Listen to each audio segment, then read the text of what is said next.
এই কথাটি কি আল্লাহর বাণী হতে পারে? আল্লাহর মুখ নিঃসৃত বাণী, আল্লাহর সরাসরি বাণী হতে পারে? কখনোই না। নিশ্চিত বোঝা যাচ্ছে এটি হচ্ছে রাসূল করিম সাল্লাল্লাহু আলাইহি ওয়াসাল্লামের কথা।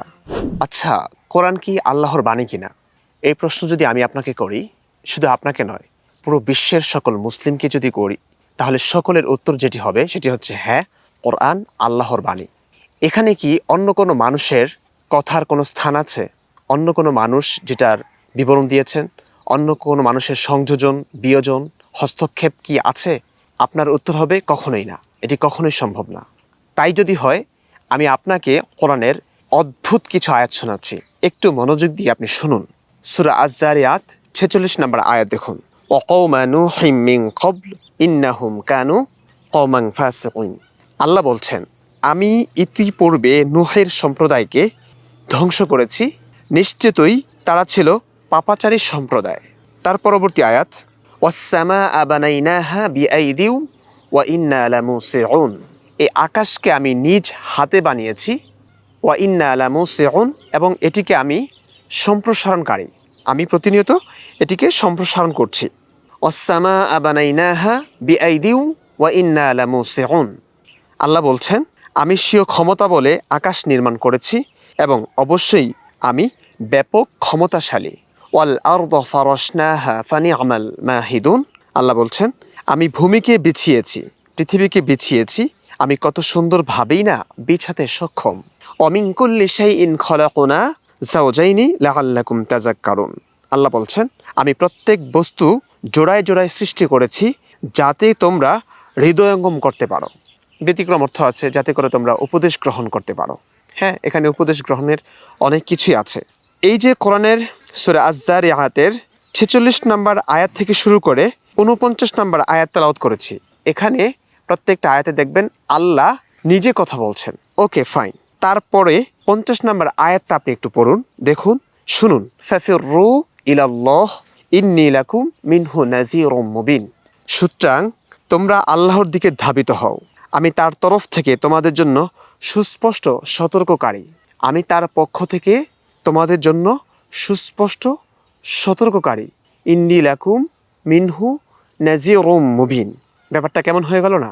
এই কথাটি কি আল্লাহর বাণী হতে পারে? আল্লাহর মুখ নিঃসৃত বাণী, আল্লাহর সরাসরি বাণী হতে পারে? কখনোই না। নিশ্চিত বোঝা যাচ্ছে এটি হচ্ছে রাসূল করিম সাল্লাল্লাহু আলাইহি ওয়াসাল্লামের কথা। এখন কথা হচ্ছে, এর আগের আয়াতগুলোতে আল্লাহ নিজের দিকে নিসবত করে কথা বলছিলেন, নিজের দিকে সম্বন্ধ করে কথা বলছিলেন। উত্তম পুরুষে আমি জোড়ায় জোড়ায় মানুষকে সৃষ্টি করেছি, আমি পৃথিবীকে বিছিয়েছি, আমি আকাশকে নির্মাণ করেছি, আমি কওমে নূহকে ধ্বংস করেছি। এরপর হঠাৎ করে আয়াতটি রাসূল করিম সাল্লাল্লাহু আলাইহি ওয়াসাল্লামের মুখ নিঃসৃত কথার মতো কিভাবে হয়ে যায়? ফাফিররু ইলাল্লাহ ইন্নী লাকুম মিনহু নাযীরুম মুবিন। সুতরাং মানে আগে যেগুলো বলা হয়েছে তার পরবর্তী কথাগুলোকে এটার উপরে সম্বন্ধ করে হচ্ছে, আগের কথার পরিপ্রেক্ষিতে। সুতরাং তোমরা আল্লাহর দিকে ধাবিত হও। আচ্ছা, এটিও আল্লাহর কথা হতে পারে।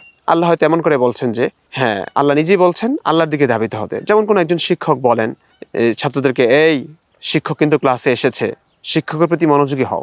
এটা হতে পারে। কখনো কখনো আমরা আমাদেরকেই সম্বোধন করে, সম্ভাষণ করে কিছু কথা বলি, এটার প্রচলন আছে ভাষাতে। কিন্তু এর পরবর্তী কথাটি, ইন্নী লাকুম মিনহু নাযীরুম মুবিন, নিশ্চয়ই আমি তোমাদের জন্য তার পক্ষ থেকে, তার তরফ থেকে সুস্পষ্ট সতর্ককারী। এটি কোনোভাবেই আল্লাহর কথা হতে পারে? আল্লাহর সরাসরি বাণী হতে পারে? কখনোই না। এটি রাসূলের কথা, নিশ্চিত বোঝা যাচ্ছে। তাহলে কোরআন আল্লাহর বাণী কিভাবে হয়? যেই টপিকটি নিয়ে, যে বিষয়টা নিয়ে কত রক্তারক্তি হয়েছে, আপনি নেটে সার্চ করলে বুঝতে পারবেন। কোরআন আল্লাহর বাণী নাকি কোরআন আল্লাহর মাখলুক, কোরআন আল্লাহর সৃষ্টি কিনা, এটি নিয়ে অনেক তর্ক বিতর্ক, অনেক মারামারি, খুনাখুনি পর্যন্ত হয়েছে। অনেক আলেমকে নির্মমভাবে হত্যা করা হয়েছে শুধুমাত্র এই মতপার্থক্যের জের ধরে। তো সেই বিষয়টি, সেখানে অধিকাংশ আলেম এবং এখনকার প্রায় বিশ্বের সকল মুসলিমই একথা বলে যে কোরআন আল্লাহর মাখলুক নয়, এটি আল্লাহর কালাম। এগুলো কোরআনের কথাগুলো, কোরআনের বাণীগুলো, আয়াতগুলো সরাসরি আল্লাহর বাণী। আল্লাহ যেমন অনাদি অনন্ত, তেমনি কোরআনের আয়াতগুলো আল্লাহর বাণী। যেহেতু আল্লাহর বাণীও অনাদি অনন্ত, আল্লাহর সৃষ্টি নয়। আলেমরা এটার ব্যাখ্যা ওইভাবে করেছেন, কোরআন যে কণ্ঠে উচ্চারিত হয় সেই কণ্ঠ হয়তো আল্লাহর সৃষ্টি। যেমন আমি কোরআনের আয়াতগুলো তেলাওয়াত করেছি, আমার এই কণ্ঠ আল্লাহর সৃষ্টি, আমি আল্লাহর সৃষ্টি, কিন্তু আমি কণ্ঠে যা উচ্চারণ করেছি, যা তেলাওয়াত করেছি, পাঠ করেছি, সেটি আল্লাহর বাণী, সেটি অনাদি অনন্ত। যে বক্ষ কোরআন ধারণ করে আছে সেই বক্ষ হয়তো আল্লাহর সৃষ্টি মাখলুক, কিন্তু যা ধারণ করে আছে যে কোরআন, সেটি আল্লাহর বাণী। যে মুসহাফে, যে গ্রন্থে কোরআন লিখিত আছে সেটি মানুষের সৃষ্টি, কিন্তু যা লেখা আছে তা আল্লাহর বাণী। সুতরাং কোরআন হচ্ছে অনাদি অনন্ত, আল্লাহর মাখলুক নয়, এটি সরাসরি আল্লাহর বাণী। আর আল্লাহ যেমন অনাদি অনন্ত, তেমনি কোরআনও অনাদি অনন্ত। তাই যদি হয় কোরআনের এই কথাগুলো, যেগুলো কখনোই আল্লাহর বাণী হতে পারে না, এগুলো অন্য মানুষের কথা স্পষ্টতই বোঝা যাচ্ছে, সেগুলো আল্লাহর বাণী কিভাবে হতে পারে? এবং বিশ্বের সকল মুসলিমরা কিভাবে এটি বিশ্বাস করতে পারে যে কোরআনের প্রতিটি আয়াত সরাসরি আল্লাহর বাণী? How can possible? প্রশ্নটি আপনার কাছে, উত্তরটি আশা করছি। ভালো থাকুন, সুস্থ থাকুন। আল্লাহ হাফেজ।